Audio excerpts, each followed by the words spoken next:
Tonight on SportsDesk, storming the court, our Hurricane Hangtime team breaks down Miami's electric win over UNC. Plus, Batter Up, Tucker Kinney brings us all the fun from Canes Baseball's Fan Fest. And finally, serving things up, Shane McDonald gives us an inside look into one international tennis player. All this and more coming up on SportsDesk. And it starts right now.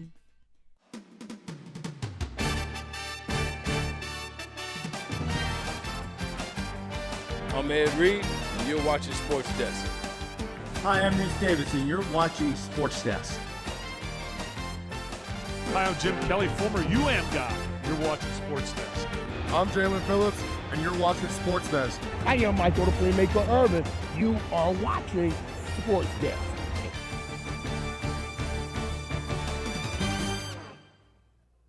Hello, everyone, and welcome back to SportsDesk. I'm Manny Nacarado. And I'm Sophia Maza. Thanks for joining us.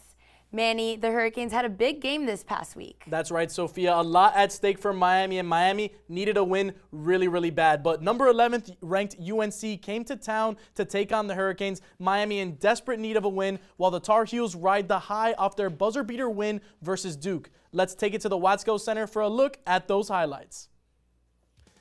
So we have Caleb Williams gets his pocket picked by Dante Allen. Dante Allen on the fast break sends it to Trey Donaldson with the easy finish. Miami with easy offense early on for the Canes. Now here's Malik Renew with a wide open three. Bang! Miami with a nice run in the first half. Now UNC desperate need of some offense here. And here's the steal from Uday back to Dante Allen. Allen's got 2 on 3 and then bang! Slam! Uday with the jam. Miami 15-6. Early in the first half. Now here's Luka Bogovac for the 3, and finally UNC gets something going, but that would be short-lived as here's another steal from Shelton Henderson, and he's going to get it with a two-handed jam. Miami dominating UNC right now. Hubert Davis doesn't know what to think. He's in shell shock. Now here's Trey Donaldson on the ISO, uses the pump fake here, and he's going to use his pivot foot for the easy finish, and that is going to be a win for the Canes, 75-66. That's Miami's first ranked win in 2 seasons. Miami with an electric win over UNC. But for more about both men's and women's basketball, let's send it off to our Hurricane Hangtime crew for all the updates. Guys? Thanks, Manny. Welcome back to Hurricane Hangtime. I'm your host, Ariel Lopez, joined by analysts Liam Hickey and Sarah Landau. Starting off with men's basketball, an insane win defeating ranked number 11 UNC. Liam, what does this mean moving forward for the Canes? Ariel, before the game, head coach Jay Lucas said it's time for us to put our stamp on the season, and Miami did exactly that, getting their first signature win of the Jay Lucas era and their first ranked win since January of 2024. But they're not a lock for the tournament just yet. Looking ahead at their schedule, still a tough road, and it starts tomorrow night against NC State. Well, Miami played really well comparatively to UNC. How did turnovers and free throw performances define the win for the Canes? Well, the Canes have been notably poor from the free throw line all season, ranking 15th in the ACC, but they've been making up for that lack of efficiency with volume, ranking first in free throws attempted, getting more trips to the line than anyone else. And you can see right there, 23 foul shots for Miami, only 10 for North Carolina. That's been the difference maker. And also the turnovers, remarkably forcing double-digit takeaways on North Carolina despite entering as leading the ACC in the fewest turnovers, all without Chu Washington being inactive. He had 1.9 steals per game on average, led the ACC, and led Miami, fifth in the ACC for that matter, actually, in terms of turnovers per game. Well, let's see if the Canes can replicate that against NC State tomorrow. Moving to women's basketball, another loss for the Lady Canes on Sunday. Now, this game felt really close early on. What changed once the Seminoles started pulling away? Yeah, Ariel, this was a tough loss for the Canes, especially since they beat the Seminoles just over a month ago here at Watsco, but they weren't able to do it on Sunday. They started off strong, especially in the paint, dominating on their rebounds, and they had some really good second chance shot opportunities. They scored 21 points on second chance shots, and they had big momentum on their transitions. But going into the second half, FSU started getting really aggressive on the defensive side, and they shot 51% from the field, while Miami only shot 36%, which was the big difference maker. Well, the Canes are now 12-12 on the season. Do these consecutive losses change the way you view Miami's ceiling for this season? Yeah, Miami's had a really tough past 2 weeks, but they still have a chance to make the ACC tournament. They're currently ranked number 13 in ACC, but if they want that chance, they're going to have to win their next few games, starting off with BC on Sunday and then Stanford, Cal, and Pitt before finally Georgia Tech on March 1st. Well, even though it was a split week for Canes basketball, the men delivered one of their biggest moments of the season, and the fans poured onto the court to celebrate the win. As soon as the clock hit 0, Miami players Donaldson, Henderson, and Renew waved down the student section to storm the court. The University of Miami was fined $50,000 for violating the ACC event security policy. If this happens again in any sport, Miami could face fines up to $200,000 each time. That's all we have for Canes Hoops. Back to you. Thanks, Ariel. From layups to life lessons, kids in Miami Gardens are getting more from basketball than just action on the court. Our reporter Dylan Davis is here to tell us how one nonprofit is making a difference. Sophia, this week I got to spend some time with the kids, coaches, and community leaders who say nationwide youth and outreach is making a true impact on the Miami Gardens community. On a basketball court in the city of Miami Gardens, this game is about more than points on a scoreboard. For the kids who play here, it's a safe place, a place where they can forget the pressures of the outside world and find a community. I've been coming here for 5 years since I was 6. Just coming here, making friends, having a fun time. RJ and his friends practice here thanks to a nonprofit called Nationwide Youth and Outreach, an organization that supports kids both on and off the court. We do sports. We primarily, our sports is basketball. But our number one goal here is mentoring. We are youth mentoring. We do education development, life skills. We teach kids about financial literacy and all kind of things of that nature. We have a program that we roll out once a month called Manhood Mondays. For the kids in this program, mentorship doesn't stop when basketball practice ends. It continues in spaces designed to prepare them for life off the court. Manhood Mondays is an educational program that we mentor kids from ages 8 to 16, and we teaching them how to develop goals, how to speak, how to come out and prepare themselves for life and jobs and things like that. In a community where many kids face economic pressures, limited resources, and fewer after-school options, programs like this can make a lasting difference. We're not looking to try to save every youth because we can't, but if we can save just one, we feel like our goal has been met, and we could just save just one. And the kids say they really feel the difference. I feel like that I've learned discipline, and that I have learned that I can be wherever I want to be. They make me feel like I'm cared and not left out. And it's not just the kids who appreciate programs like this. We rely heavily on organizations like that are consistent, that have good leadership to provide those resources to our community. For the kids here, the impact of this program goes far beyond the court, building confidence, character, and a stronger foundation for the future. This nonprofit is helping to shape the next generation. One game, one lesson, one kid at a time. For more information or to get involved, you can visit nationwideyouthOutreach.org. For UMTV, I'm Dylan Davis. Thanks, Dylan. Opening night has arrived as Canes baseball hosts Lehigh right now at Mark-Like Field. Our Inside Pitch crew gets the season underway right after this.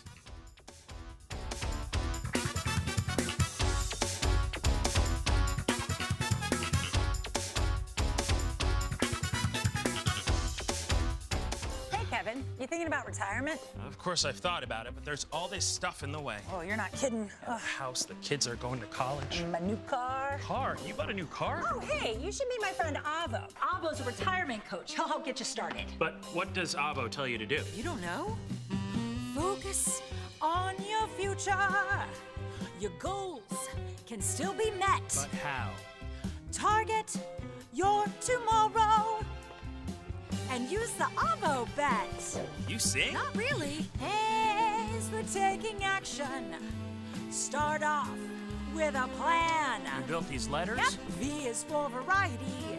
There's so many ways you can. I follow you. Come on. O's for optimize your savings. Let Avo lead the way. Visit aceyourretirement.org today. Nice sign. Thanks, I made it myself. Cool.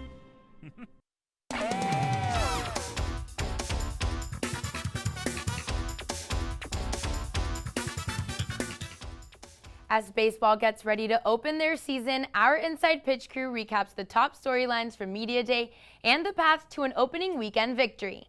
Johnny and MK, take it away. Welcome back to Inside Pitch. It's that time. The Canes are taking on Lehigh at Marklight Field right now. I'm your host, MK Eason, and I'm joined by our baseball analyst, Johnny Mushton. We had a chance earlier this week to speak with the head coach, JD Arteaga. Let's take a look at what his expectations are for the rest of the season. It's an exciting time. You know, it's kind of to build off of last year's season and the run we went on at the end there with in the Super Regionals, and really being one run away from getting to Omaha. Was great, but you know, now it's about taking that next step and winning that Super Regional against where we want to be. Now there's a lot of young talent, especially in this weekend's rotation. Run us through that, starting with AJ Siskar. Well, a bunch of sophomore studs. AJ Siskar, all ACC freshman with a great postseason run last year, is starting off tonight. Then you got Lazaro Calera. The stats don't do him justice. This guy has an arm, easily could throw 95 miles an hour any day. And then finally, Tate Darius, the Garden State's own, one of my favorite players. 7 starts last season with many ACC wins. They're going to be the Mound Generals for the Canes going out throughout this entire season. And Ryan Bilka will be the weekend closer, but let's take a look at what AJ Siskar said at Media Day. Opening weekend, we're going in here, we're making a statement, right? We have a new identity, a new team, new guys put together, new lineups, new weekend rotation. All right, so we're going to go in there, we're going to set a tone like you're saying. Now our baseball beat reporter Zach Cohen is live at Marklight with more on opening day. Zach? Thanks, guys. Baseball season is back at Marklight Field, and the vibes are high. Coming to the season, the Canes added some great new talent in catcher Alex Sosa and first baseman Bronwyn West. But it all comes back to Daniel Cuvée, who, if you give a pitch to hit, he's setting that one out of the park. And this team is built different, and including that back half of the lineup, which will really release some stress from Daniel Cuvée. And Johnny, in case you were wondering, the Marklight milkshake of the week is hot tamales. Fun fact, hot tamales were originated in Bethlehem, Pennsylvania, home of Lehigh University. From Zach Cohen, UMTV. Thanks, Zach. I think we'll have to try that flavor, but let's get right to it. How can the Canes defeat Lehigh in this first series? Well, Valentine's series means Valentine's locks. So let's start off with Heartbreak the Hawks. Listen, Lehigh's not the most talented team you're going to see, but you still got to play them like an ACC opponent. Then we got Love at First Strike. Let these sophomores take over and be those leaders for the bullpen going into the season. And finally, Be Mine Omaha. That's the goal for this season, so you got to make some noise early on and make some Marklight magic. Thanks, Johnny. Back to you guys at the desk. Thanks, guys. One of the best parts about Hurricanes baseball is the team's connection with the community. Last weekend, our reporter Tucker Kinney was able to attend Canes Fan Fest, where fans got the chance to meet the newest faces taking the diamond this year. College baseball season is upon us, and every year the University of Miami gets things started with Fan Fest, inviting students, fans, and alumni to come to Marklight Field for some preseason fun. The first thing you see is a long line waiting to get autographs from all the Miami players, and it's a special moment for both parties. I mean, these fans are so supportive, and I think the players signing autographs, it just brings everybody closer together as a family, as Miami is. Marklight has a special community, the special family feel every time you come here, and it's just special to see the players engaging in that. Cultivating this family feel was the theme of the day, setting this sports culture apart from the various high-level programs the U has to offer, like football or basketball. I think this is one of the only sports where players are really embedded with the community out here in baseball. It's not only about the students, not only about their results, but I think baseball at the University of Miami really is about creating the community. I wanted to be in this community because it's so well known, and everybody loves Miami baseball. It's just like a whole family. The strong sense of community built by events like this is one of baseball's biggest draws, bringing you back week after week for more. And I think that's the difference. It's not about whether we're winning or a losing program. I think it is about the environment that you create. It's about getting your milkshakes, getting your frozen lemonade and coming out. And I think that is creating the good results and the good environment that later is leading the team to succeed like we did last year. So once you come here, it's infectious. You want to come back. Those Friday nights with your milkshakes and Sunday afternoons getting a frozen lemonade. It's just truly something magical. Like I've said throughout this entire interview, Marklight magic. That's what it is. That's what I tell every student. Come experience the magic. The team will hope to make it to Omaha, Nebraska for the College World Series come June. But win or lose, expect full stands and long lines for those iconic milkshakes all season long. Tucker Kinney, UMTV. Thanks, Tucker. From a hurricane storming at Watsco to opening day this weekend, there's a lot happening on Canes' social media this week, and there's only one man that can break it all down. So that's enough from this host. Let Gio Alonso take us behind the post. Gio? It's been quite the eventful week for Hurricane sports, so I've got my work cut out for me. Let's get right to it. I'm Gio Alonso, this is Behind the Post, and tonight, I'll be your host. Baseball season is finally upon us as the Canes kick off the 2026 slate this weekend against Lehigh. Miami released the team's walk-up songs for the season, and it featured the usual names: Drake, J. Cole, Gunna Wunna, Future, Fergie, and Natasha Bedingfield. That's diverse. Canes women's hoops had quite the week as well, with Garden A. Adams giving fans a tour of the updated facilities in something better resembling an MTV Cribs episode. Room, new updated hallway, new updated lounge. Come with me. The Lady Canes also showed out on the court, featuring striking new uniforms in the Paint It Pink game against rival FSU. And there was more big news for Rashea Kyle, who eclipsed 1,000 career rebounds a few weeks after reaching 1,500 career points. The Stars were out for the tennis court for Miami this week, with Venus Williams making a visit to see the Canes. 3, 1, 2, 3, Canes! Hopefully, her trip to the U helps the Hurricanes slap away the competition. Get it? Because, you know, the King Richard, the Oscar. Keep Venus's name out of my mouth. Dude, it's a Will Smith Oscar joke. You sentenced me to death by Stampede? 66 here at Coral Gables. The Canes move to 19-5. Yes, Miami beat number 11 North Carolina. I'm sure no one has talked about this yet. A great signature win for Jay Lucas. Not a great win for my legs after I stormed the court. I'm supposed to take my girlfriend on a walk around campus for Valentine's Day this year. I'm gonna be in so much trouble. I gotta go. I'm Gio Alonso, and happy Valentine's Day. Peace. Oh, man. Ow. Thanks, Gio. Coming up, our O Sports crew updates us on men's and women's tennis so far this season and what to expect for soccer's spring schedule. We'll be right back. But first, it's time for some trivia. Miami baseball has always been known for recruiting Miami-Dade's best talents, but how many players from this year's team are actually from the 305? Is it A, 5, B, 10, C, 9, or D, 15? The answer when SportsDesk returns.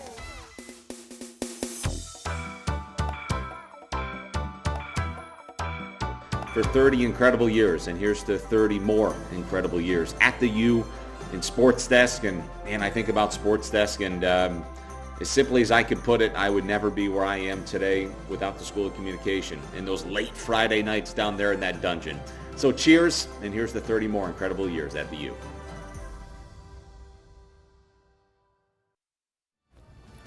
All right, we got baseball season. Give me your guys' walk-up songs. Well, I think for me, it's got to be Morgan Wallen's Broadway Girls. I think that one's mine. I have to go to Mazza Drake. It's about me. No, it's not.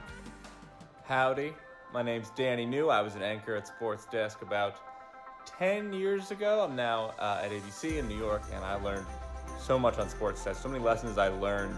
My first live shot ever was at SportsDesk, and the wind was howling on a golf course. It was crazy. Then fast forward 5 years, and I'm doing live shots in a blizzard in Denver. Like, so many things like that I took with me forever, and also just screaming, I'm Jim Kelly, former UM guy. You're watching SportsDesk.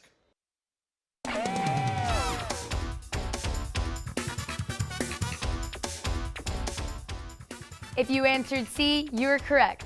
This year's Canes squad has 9 players hailing from the 305, including starting second baseman Jake Ogden and starting pitcher Lázaro Collera.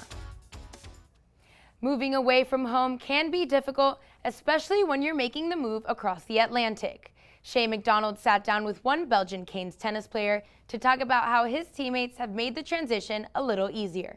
Shea? Hello and welcome to another edition of Athlete of the Week. I'm your host, Shea McDonald, and today I'm joined by Jules Garreau from Canes Tennis. Jules, how you doing today? I'm doing great. I'm doing great. Thank you to receive me here, and I hope you're going to have a good day and good interview today. So. Yeah, it's a pleasure to have you. And you guys are coming off a win. How do you feel like the season's going so far?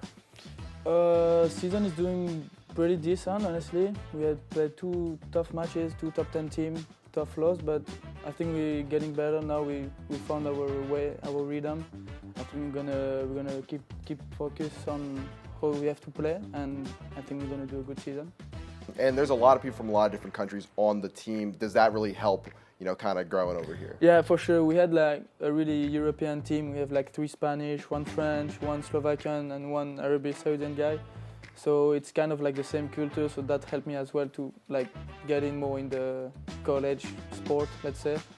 So yeah, that's pretty good to have that, like kind of the same culture, European culture. But at the same time with school, we have like the American culture that change everything. So that's pretty a good mix.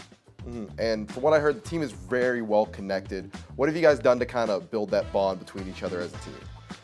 Yeah, we all said during the meeting that we have together, we are like a family, brotherhood and everything. We like go out together, like we go dinner, I don't know, we go to, last time we went to the volleyball game during the fall all together, like we like to do a lot of activity together. So I think that's kind of what helped us to like be all together and be as united as we are. All right, thank you so much. Thank you. That'll do it for this edition of Athlete of the Week, and back to you guys at the desk. Thanks, Shay. While the Olympics are well underway in Milan, Hurricanes Olympic sports have been busy themselves. Let's send it to our O Sports Roundup crew with the latest results. Guys? What's up, Canes fans? Welcome back to another edition of the O Sports Roundup. I'm Madison Block.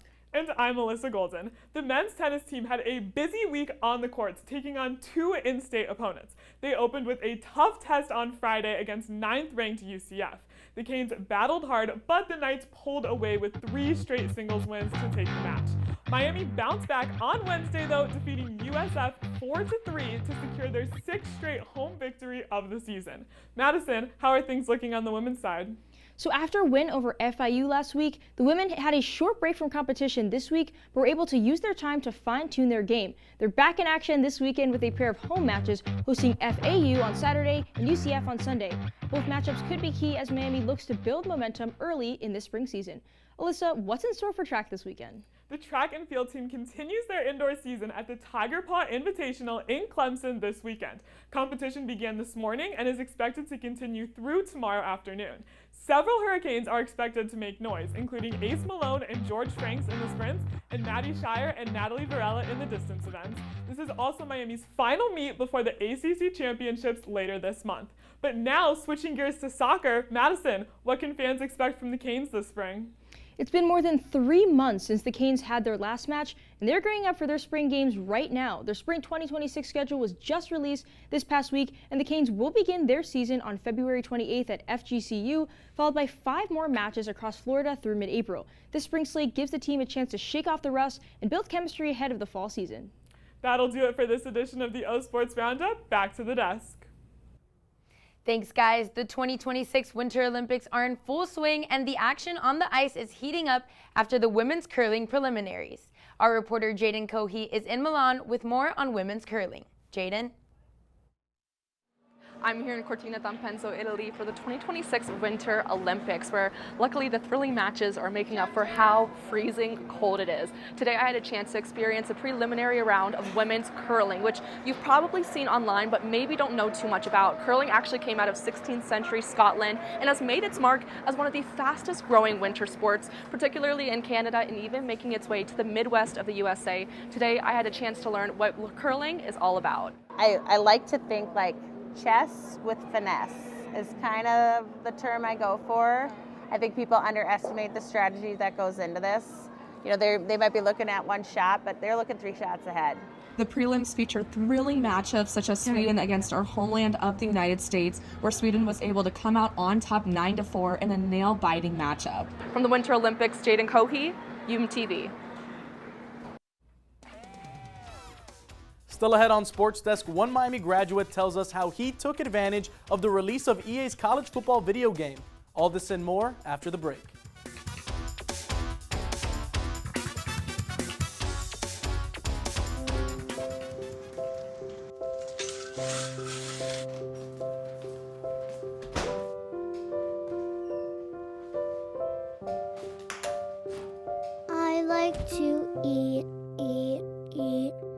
Apples and bananas.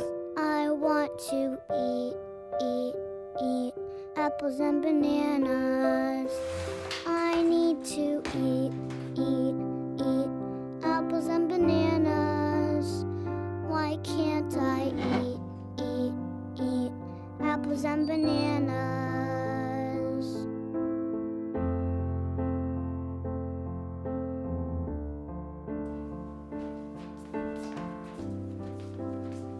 Support the Feeding America nationwide network of food banks to help provide meals to those in need. Join us at feedingamerica.org.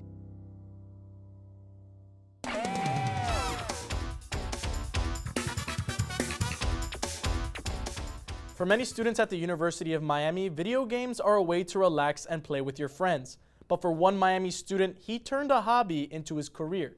I was able to sit down with Maurice Manswell to talk about his company he started out of his dorm room.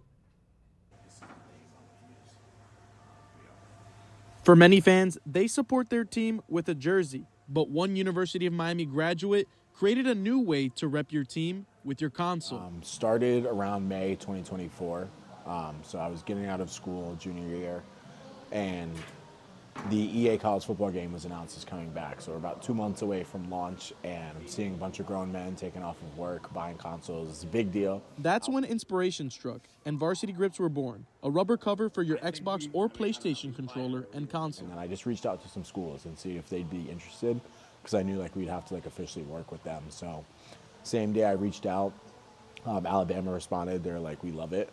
And so once that happened, I was like, this is awesome. I mean, and once one school partnered with Maurice, more schools followed. And with this newfound success, Varsity Grips was selected to compete in a nationwide marketing competition in Orlando with a chance to partner with the NHL. So it was like a college case competition for how to innovate the game of hockey to get more people playing and involved with the NHL. And even though Varsity Grips fell short in this competition, the future is bright for the young startup. And for Maurice, the sky is the limit. I thought the ceiling was all sports. So obviously just pro sports, college sports, sports around the globe, which is still a very high ceiling. But outside of that, and not everybody's a sports fan. You know what I mean? There's a lot of sports fans, but not everybody is. So really kind of taking that next step into just kind of universal product brand in a sense.